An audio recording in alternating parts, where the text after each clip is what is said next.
हम सब देखते हैं प्रतिस्थापन विधि से। आपने एक विधि तो देख लिए हैं, ग्राफीय विधि। ग्राफीय विधि बता दिया गया है। अब प्रतिस्थापन विधि से इस प्रश्न को हल करने की कोशिश कर रहे हैं। देखिए, और बहुत आसान तरीका से आप समझ भी सकते हैं, थोड़ा ध्यान देने पर। ध्यान दीजिएगा तो आसान माध्यम से आप लोग सीख जाइएगा। क्योंकि होता है क्या, नाम क्या है, प्रतिस्थापना। प्रतिस्थापन यही है ना। प्रतिस्थापन को आप लोग एक बार उल्टा पुल्टा पढ़ लीजिए ना। प्रतिस्थापना, प्रतिस्थापना में हम लोग क्या करते हैं, एक को उठाते हैं मूर्ति को, दूसरी जगह स्थापित कर देते हैं। यही करते हैं ना। प्रतिस्थापना मतलब एक को उठाएंगे, दूसरी जगह क्या करेंगे, बैठा देते हैं। उसी पर ये प्रश्न आपका दिया गया है प्रतिस्थापन विधि से। जैसे आपके पास दो समीकरण दिया गया है, x + y बराबर 14। हम लोग इसको मान लेते हैं समीकरण 1, और x - y को क्या मान लेते हैं, समीकरण 2। अर्थात x आपने पहले समीकरण तो दूसरे समीकरण दोनों मान लिए आप। चलिए अब हम इसको करेंगे क्या, कोई भी कुछ भी करो तो एक समीकरण और इसमें से उठा लो। हम लोग किस इसको उठा लेते हैं, पहले को उठाते हैं, समीकरण 1 से। क्या 1 से काम स्टार्ट कर रहे हैं। समीकरण 1 कितना दिया गया है, x + y बराबर 40। नहीं, यही है ना। कुछ मत करो, इसको तुम इसी रूप में भी लिख सकते हो। किस रूप में, x बराबर 14 - y लिख सकते हो क्या। हमें एक चर तो निकल गया ना, एक चर निकल गया ना, क्योंकि दो चर था, x y था। हमने एक चर को क्या किए, अचर के साइड में भेज दिए, नहीं भेज दिए। अब हमारे पास क्या बच गया, x बराबर 14 - y। चलिए इसको आप क्या मान लीजिए, समीकरण 3। समीकरण 3। अब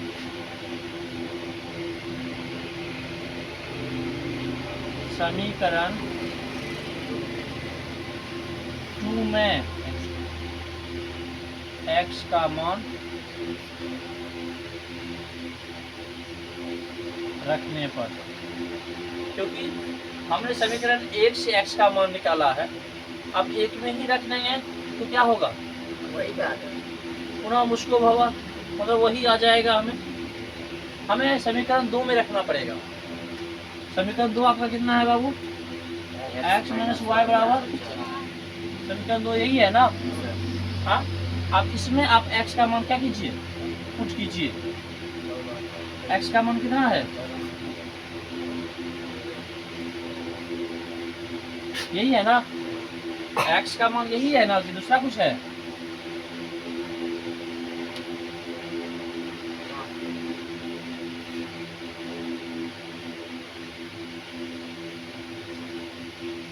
x का मान 14 - y है ना। अब -y तो आपका क्वेश्चन ही है। माइनस 2y हो गया,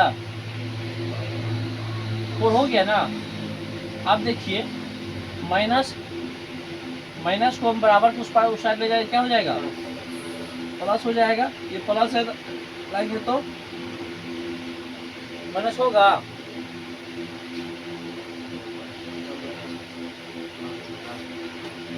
y का मान 5, y का मान निकल गया ना। अब किसका मान निकालना है, x का। समीकरण 3 आपको दिख रहा है कहीं पे, ऊपर लिखे, ऊपर समीकरण 3 में y का मान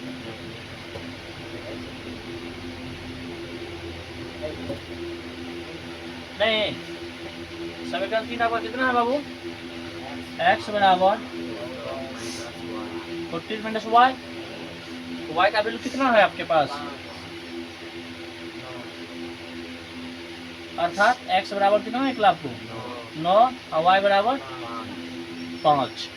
ये तो कह रहा है कि प्रतिस्थापन विधि से हमने कुछ नहीं किया, एक को उठाया दूसरे में सेट कर दिया, दूसरे को उठाया तीसरे में सेट कर दिया। नहीं, आपका प्रश्न क्या होता है यहाँ पर सॉल्व होता है।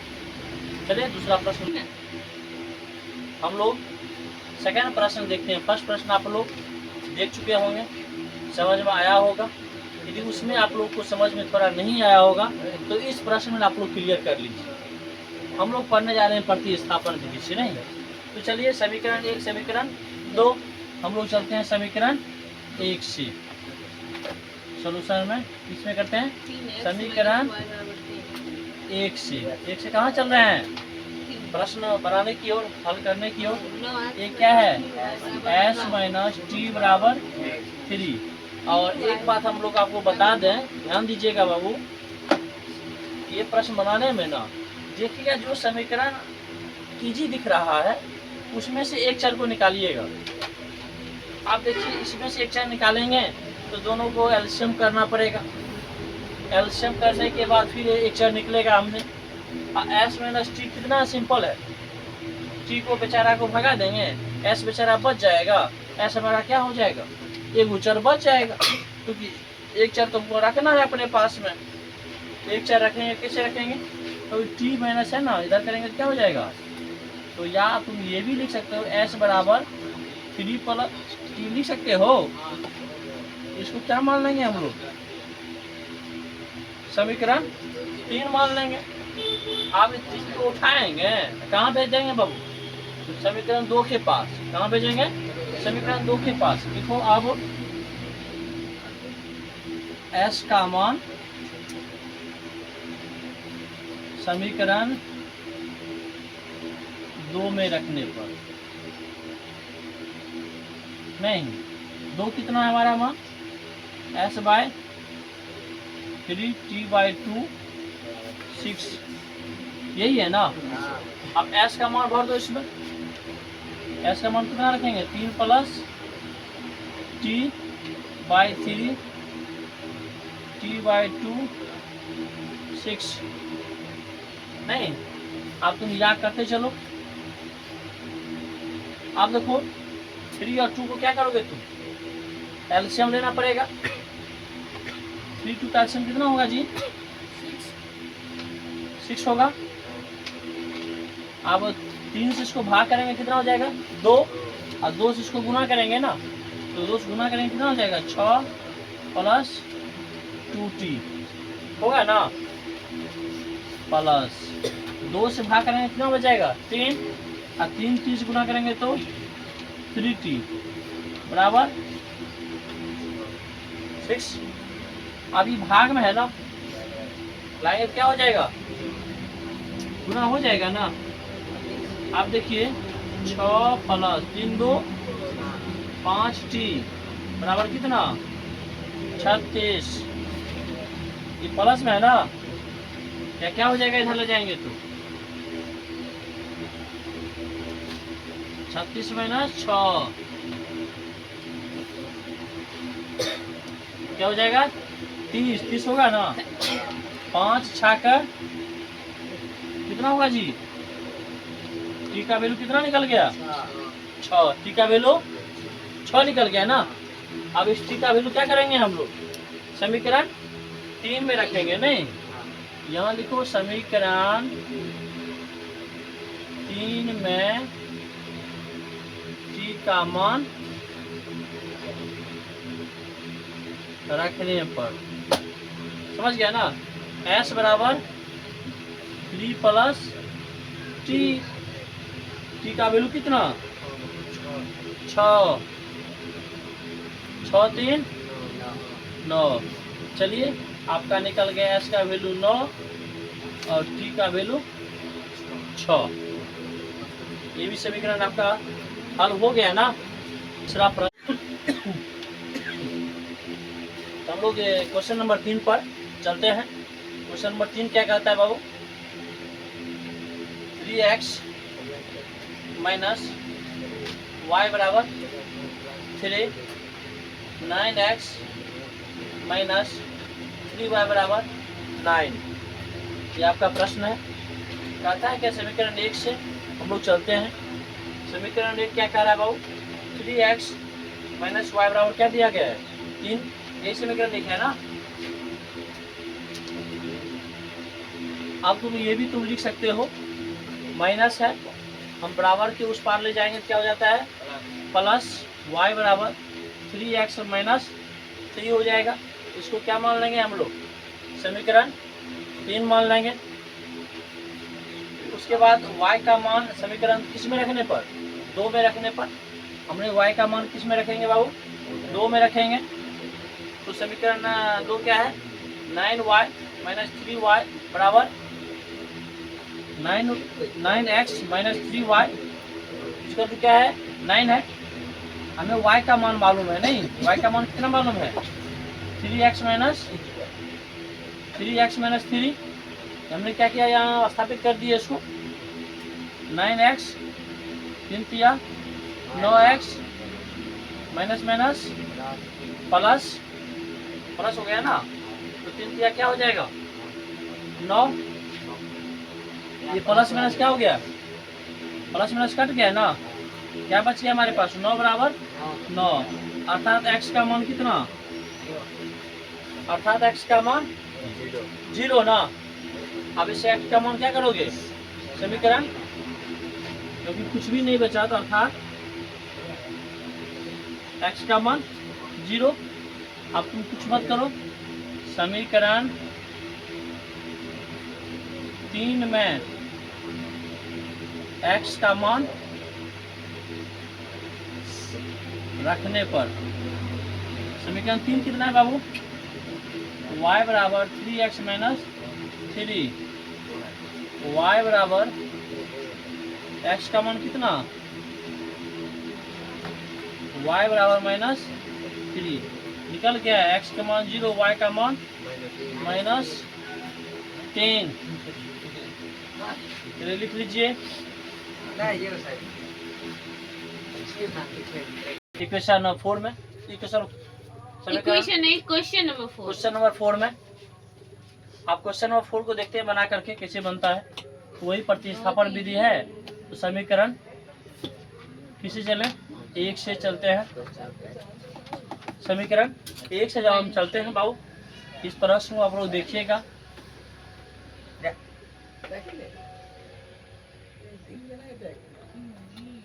देखिए बाबू, 0.2x प्लस 0.3y बराबर 1.3। इक्वेशन 1 यही है ना।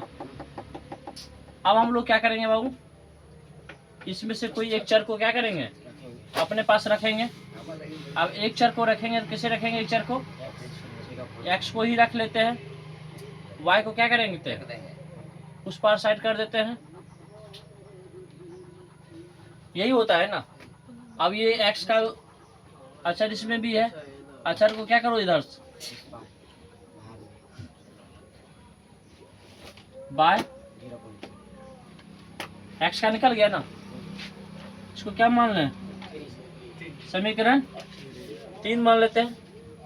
अब क्या करोगे? अब x का मान समीकरण 3 की 2 में 2 में रखने पर समीकरण 2 क्या है बाबू? 0.4x 0.5y equal to 2.3। समीकरण 2 है नहीं। अब इसमें हम लोग को क्या मान भरना है? x का ना। x का वैल्यू कितना है? 1.3 0.3 y 0.2 0.5y इक्वल टू 2.3। या आप इस भी रूप में भी लिख सकते हो। ये कट जाएगा क्या? हाँ। 0.2 कितना बच जाएगा? 2. 2 बचेगा ना, Yeah. 0.2 बचेगा, Only 2. 2. ओनली 2। चलिए ओनली 2 लिखते हैं जो बोले आप लोग।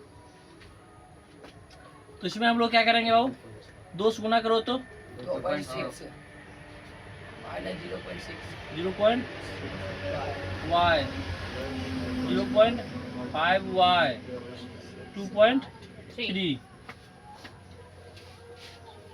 अब हम लोग क्या करते हैं, ये प्लस है ना, प्लस में है ना, इधर करेंगे तो क्या हो जाएगा, Minus. इधर क्या बचेगा, Minus 0.6y. 6y। 0.6y नहीं है, अच्छा घटा दिए। हाँ 0.1y होगा ना, की हुई चोरी?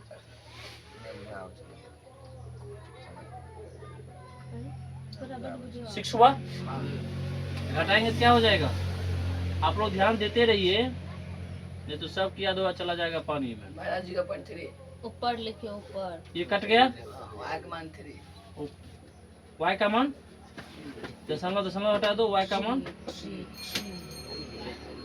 चलिए निकल गया। अब हम लोग क्या करेंगे बाबू, y का मान समीकरण समीकरण 3 में रखने पर 3 में y का मान, आए कौन तरीका से लिखते हैं? y का मान समीकरण 3 में रखना है।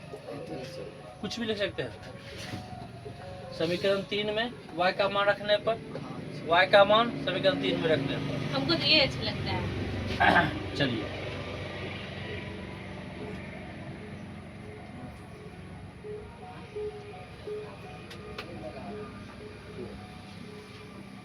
समीकरण 3 यही है ना। Yes.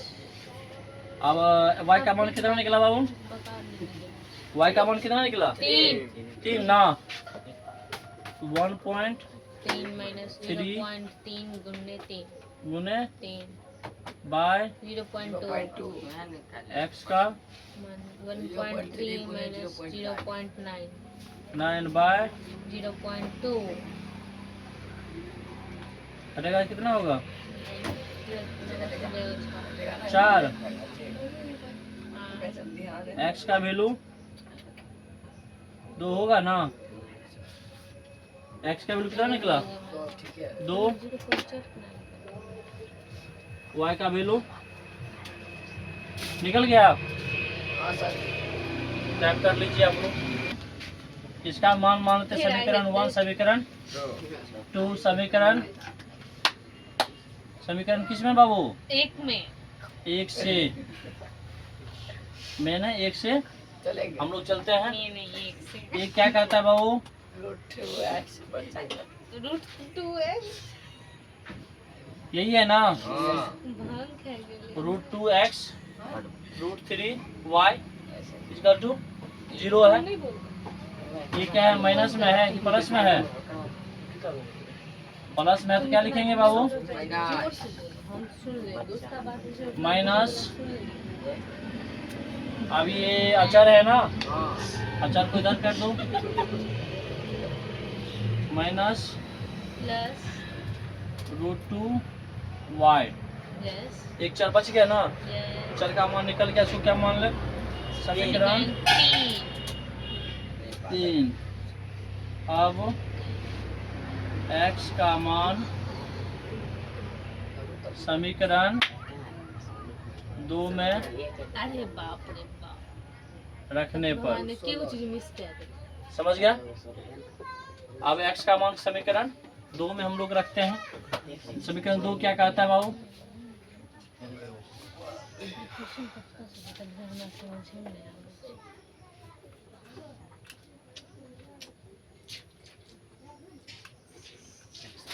बराबर 0, यही प्रश्न है। अब हम लोग क्या करेंगे, x का मान इसमें भरिए तो बाबू, x का मान कितना निकला है, -√3 बाय √2 -√8y बराबर कितना 0। क्या हुआ, कहाँ हुआ है, समीकरण 3 में y। हाँ वेरी गुड, y तो देना पड़ेगा क्योंकि y था। आप तुम जानते होगा √3 को √3 से गुना करेंगे तो कितना होगा? 3 प्राप्त होगा। माइनस 3 बाई कितना? 2 minus Y Y Y √8y बराबर कितना? 0। आप दोनों का क्या करो? लघुत्तम एलसीएम ले लो। कितना हुआ एलसीएम? √2 होगा। √2 करेंगे तो कितना बच जाएगा इधर? -3 वाई और यहाँ क्या हो जाएगा? √16 होगा क्या? y बराबर 0। और इसको इधर ले जाएंगे तो क्या हो जाएगा? 0 हो जाएगा ना। अब यहाँ पर 3y -4 और √16 का वर्गमूल जानते हो कितना होता है? कितना होता है जी?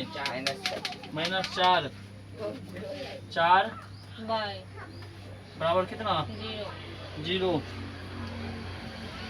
अब यहाँ पर देखिए तो माइनस कितना हो जाएगा? -7y बराबर कितना? 0। और इधर ले जाएंगे तो क्या हो जाएगा? 0 ही होगा ना। 0/7 हो जाएगा अर्थात 0। जब y का मान कितना निकला? 0 तो लिखो y का मान समीकरण किसमें? 3 में रखने पर। समीकरण 3 में y का मान रखते हैं। समीकरण 3 क्या है बाबू? x बराबर -3 √3/√2y। आप जो 0 से गुना करोगे तो क्या निकल जाएगा? x बराबर 0 y बराबर 0। लिख लीजिए।